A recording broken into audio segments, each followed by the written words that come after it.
Hey guys, आपने पिछला episode देख ही लिया होगा। इस एपिसोड में देखेंगे कि अकीरा एक और टेंशन खड़ी कर देती है जो कि शान की, जो कि वो इस वीडियो में दिखाया जाएगा आपको।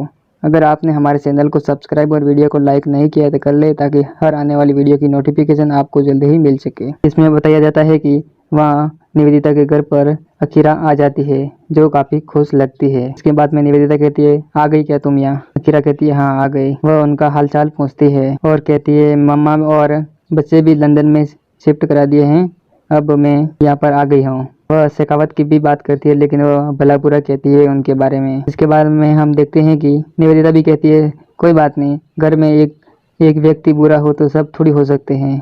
फिर निवेदिता कहती है कि जो भी हुआ वो तुम्हारी भाई की वजह से ही हुआ, बाकी तो सब लोग अच्छे ही थे। के बाद में अकीरा पूछती है कि चांद कहाँ पर है, लेकिन निवेदिता बताती है कि वह चांद अस्मिता की हम शक्ल को यहाँ लेने पर गया है, क्योंकि कृषि की तबीयत काफ़ी खराब होने की वजह से वह मम्मा मम्मा चिल्लाती रहती है और कहती रहती है। इसकी वजह से वह देविका को मना कर यहाँ लाने के लिए गया है। जिसके बाद में बताया जाता है कि वह कृषि खाना भी नहीं खाती है और काफ़ी कुछ रोने लगती है। जिसके बाद में हम देखते हैं कि शान और देविका दोनों बास्केटबॉल खेलते रहते हैं, जहाँ पर एक शर्त पूरी करते हैं।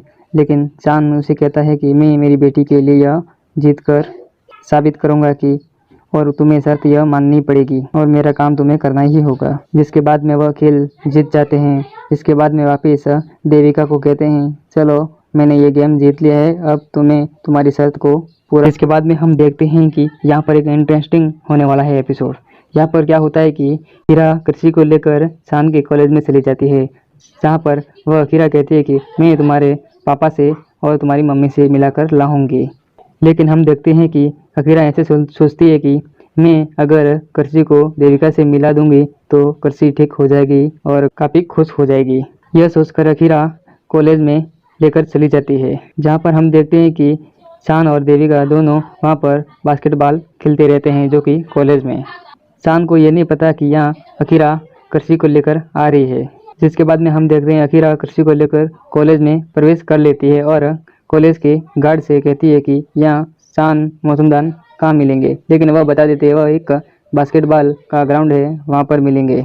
वहाँ पर वह बॉल खेल रहे हैं। जिसके बाद में हम देखते हैं कि देविका और शान काफ़ी बॉल को फिट करने के लिए वह काफ़ी इच्छुक रहते हैं और वह दोनों गिर जाते हैं, जो कि एक दूसरे के ऊपर होते हैं और नीचे देविका होती है और ऊपर शान होते, जहाँ पर अचानक अकीरा कृषि को लेकर वहाँ पर आ जाती है और वहाँ पर कृषि आवाज़ लगाती है कि पापा। ऐसे आवाज़ लगाने के बाद में शान कृषि की तरफ देखता है और अचानक देविका को वहाँ से पीछे की तरफ भेज देता है। वहाँ पीछे जाकर देविका छुप जाती है। जिसके बाद में शान कृषि के पास जाते हैं और कृषि कहती है कि पापा यहाँ पर क्या कर रहे थे, लेकिन शान कहते हैं कि बेटा मैं यहाँ पर कुछ नहीं कर रहा था। लेकिन कृषि को तो पता रहता है, क्योंकि सारी बात अकीरा उसे बता देती है, जिसकी वजह से कृषि को सब कुछ मालूम रहता है। जिसके बाद में कृषि शान को कहती है कि पापा आप यहाँ पे बास्केटबॉल खेल रहे थे क्या, मुझे भी खिलाओ ना, मुझे भी खेलना है। यह कृषि की बात सुनकर शान भी काफ़ी घबरा जाते हैं कि मेरी पूरी सच्चाई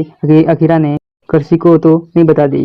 जिसके बाद में शान कहते हैं, हाँ बेटा मैं यहाँ खेल रहा था। उसके बाद में हम देखते हैं कि शान कृषि को थोड़ी देर वहाँ बास्केटबॉल खिलाते हैं और उसे अकीरा को बोलते हैं कि इसे अब लेकर तुम जाओ और शाम को मैं घर पर आ जाऊंगा। जिसके बाद में हम देखते हैं कि अकीरा कृषि को लेके जाते वक्त उसके कान में कहते हैं अकीरा के कि अगर ऐसा कुछ भी करने से पहले एक बार मेरे से पूछ लिया करो, कुछ भी ऐसा नहीं करोगी। इसके बाद में अकीरा कहती है ठीक है।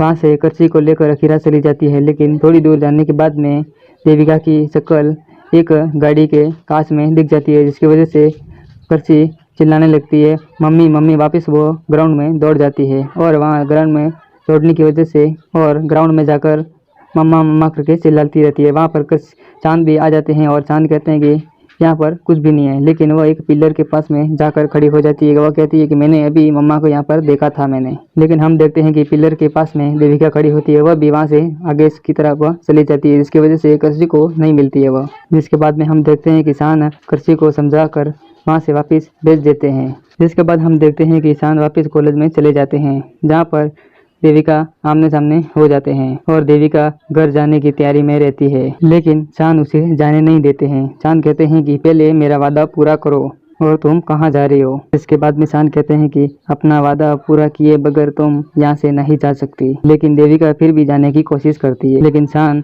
देविका के आगे हाथ आगे कर देते हैं। इसके बाद में देविका कहती है कि तरस आता है तुझे देखकर और गुस्सा भी।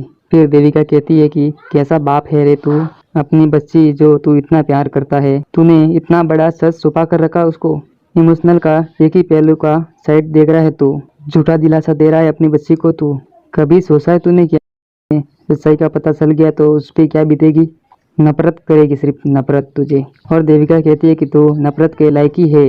जिसके बाद में देविका कहती है कि तू उसे सच बता दे। थोड़े दिन रोएगी, थोड़े दिन खाना नहीं खाएगी, लेकिन उसे सच बता दे। सच जानना उसका अधिकार है और उसका हक है। वह कहती है कि वक्त के साथ साथ वह बदल जाएगी। कितने लोग बच्चों के माँ बाप मर जाते हैं, वह भी तो इस दुनिया में जी रहे हैं ना। जिसके बाद में हम देखते हैं कि देविका भी काफ़ी इमोशनल हो जाती है और वह भी कहती है कि मैं भी एक छोटी थी कच्ची के जैसी, मेरे पापा गुजर गए थे और आज मैं तेरे सामने खड़ी हूँ, सब संभल जाते हैं। जिसके बाद में देविका कहती है कि अगर तू सच्चा पिता है ना, और सच्चा तू प्यार करता है अपनी बेटी से, तो उसे सच बता दे। देविका कहती है कि उसे मत झूठे दिलासे दे, मत खेल उसके सपनों के साथ। यह बात कहते ही चांद काफ़ी गुस्सा हो जाते हैं। जिसके बाद में चांद कहते हैं जो बोलना था वो बोल दिया, जो लेक्चर देना था वो दे दिया, अब और कुछ बाकी है तो बोल दे। फिर चांद कहते हैं कि बन गई महान अब ये लेक्चर दे के। जिसके बाद में हम देखते हैं कि चांद काफ़ी गुस्सा हो जाते हैं और उसे टाइट पकड़ लेते हैं और कहते हैं कि तू होती कौन है जो मुझे ये सब खाने वाली? कौन हो तुम जो मुझे सही रास्ता दिखाने वाली? क्या जानती हो तुम मेरे बारे में?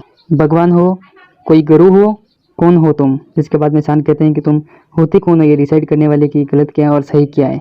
चांद कहते हैं कि मेरी और मेरी बेटी के बारे में तुम क्या जानती हो? कुछ भी पता है तुम्हें? कुछ पता है तो बताओ ज़रा। मैं उससे कितना प्यार करता हूँ तुम्हें पता है? मेरे पिता होने पर सवाल उठाने का हक किसने दिया तुम्हें? जिसके बाद में चांद काफ़ी कहते हैं कि क्या जानती हो तुम, मैंने और अस्मिता के बीच में लाइफ में क्या क्या सहा और क्या क्या किया, क्या तुम्हें पता है? जिसके बाद में चांद कहते हैं कि कृषि के पैदा होने के 6 साल बाद मैंने और अस्मिता ने उसकी शक्ल तक नहीं देखी। बहुत परेशानियां उठाने के बाद वह मेरी बेटी है, मैं उसे वापस ला पाया। कैसे ला पाया? कुछ भी पता है तुम्हें? अभी मेरी बेटी की मानसिक स्थिति कितनी बिगड़ रही है, क्या तुम्हें पता भी है जरा? डॉक्टर ने क्या कहा, ये सब तुम्हें पता है क्या? यह बात कहकर चांद काफ़ी गुस्सा हो जाते हैं और देविका भी काफ़ी कुछ इमोशनल हो जाती है और चुप रहती है। वह चांद की बातें सुनती रहती है। जिसके बाद में चांद देविका को कहते हैं कि इमोशनल लेसन हो, इसलिए तुम्हें कुछ समझ में नहीं आता है।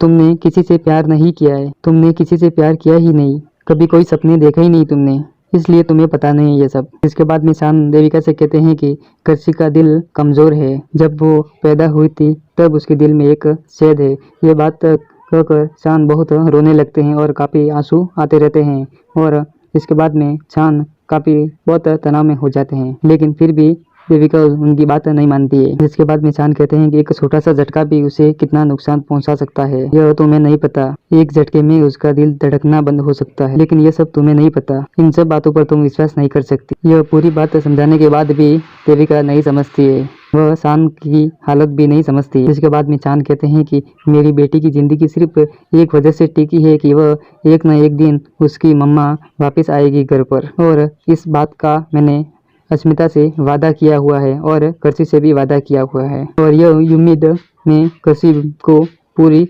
कराऊंगा, चाहे तुम्हें लटकाना क्यों नहीं पड़े। मैं किसी भी हालत में ये तुमसे करवाऊंगा और तुम्हें करना पड़ेगा, चाहे मुझे इसके लिए तुम्हें उल्टा क्यों ना लटकाना पड़े। इसके बाद में चांद कहते हैं कि ऊपर वाले ने तेरी शक्ल अस्मिता के जैसी दी है, लेकिन अक्ल उसके पाँव के जूती के बराबर भी नहीं हो।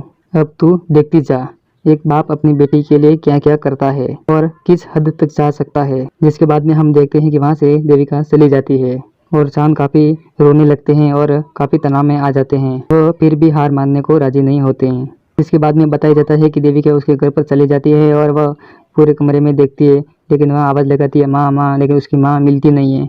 उसके बाद में वह पूरे घर में माँ की तलाश करती है, लेकिन वह माँ नहीं मिलती है। जिसके बाद में वह अपने अंकल के घर पर जाती है, जहाँ अंकल आंटी से पूछती है कि मेरी मम्मा कहाँ पर है, लेकिन उसकी मम्मा कहती है कि वह शायद हॉस्पिटल गई होगी, लेकिन पहले वह भी नहीं बताती है कि मुझे नहीं पता, लेकिन उसके अंकल बता देते हैं कि वह कहते हैं कि वह हॉस्पिटल गई थी। फिर देविका कहती है कि तुमने उसे अकेला ही जाने दिया, तुम क्यों नहीं गए साथ में? लेकिन उसके अंकल कहते हैं कि मैं जा रहा था और तेरी आंटी ने मुझे रोक दिया था और कहा कि तुम्हें सब्जी लेने जाना है मार्केट में। इसके बाद में देविका काफ़ी गुस्सा हो जाती है और कहती है कि तुम्हारी सब्जी पहले अर्जेंट थी या मेरी माँ की तबीयत। अगर मेरी माँ को कुछ भी हुआ तो मैं तुम्हारी ऐसी की वैसी कर दूंगी। यह बात कहकर उसकी आंटी भी गुस्सा हो जाती है और वो कहती है कि तू यहाँ बात मत कर रही हूँ। उसकी आंटी भी गुस्सा होने के बाद में कहती है कि यहाँ चिल्लाना बंद कर, यहाँ चिल्लाना बंद कर और मेरे सामने मत चिल्ला। जिसके बाद में देविका वहाँ से चली जाती है और रोड की तरफ जाने लगती है। लेकिन हम आगे देखते हैं कि उसकी माँ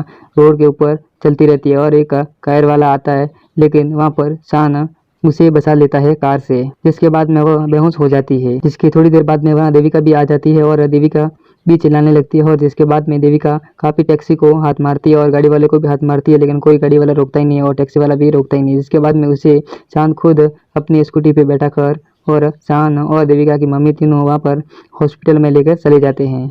आज का एपिसोड इतना ही और अगले एपिसोड में देखेंगे और कुछ नया। तब तक आप हमारे चैनल पर बने रहिए। अगर आपको कुछ भी पूछना है तो हमें कमेंट बॉक्स में पूछ सकते हैं। और यह एपिसोड आपको कैसा लगा आप ज़रूर आपकी राय दें।